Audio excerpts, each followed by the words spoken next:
So, good evening, friends. This is Dr. Upendra Kaul. I'm Dean and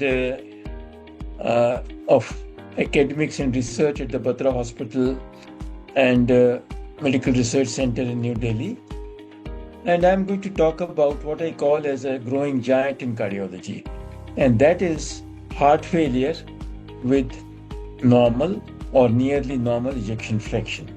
This is important because about 40 to 50% of admissions for heart failure in our milieu are because of patients with heart failure with normal or nearly normal ejection fraction.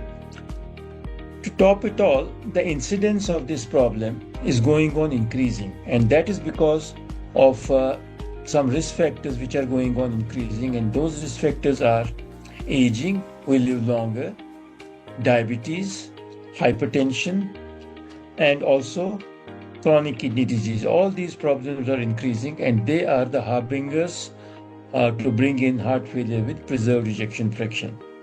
Now, there is a dangerous and lingering view in the mind of many people that heart failure is there, but ejection fraction is normal, so the prognosis should be benign.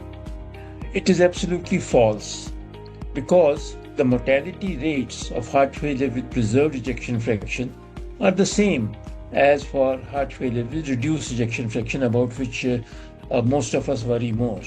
And it is about 50% of the patients survive for 5 years. That means 5 years down the line, we will not have 50% of these patients because they would succumb to the disease.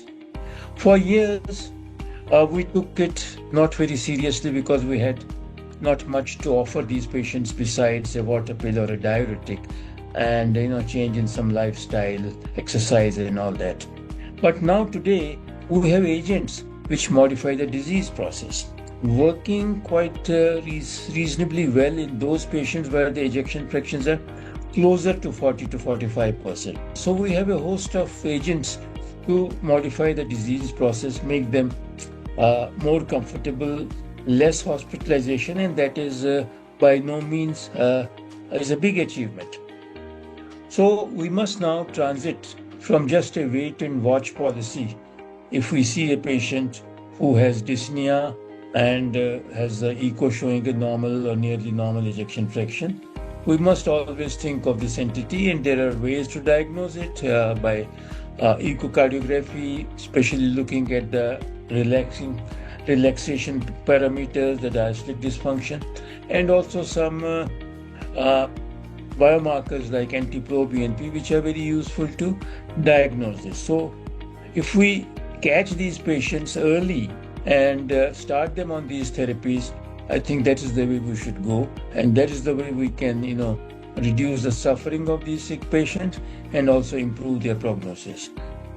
So I'm sure that all the listeners will make a note of this entity and look for this entity whenever you see a patient who has shortness of breath and ejection fraction seems to be normal. Thank you very much.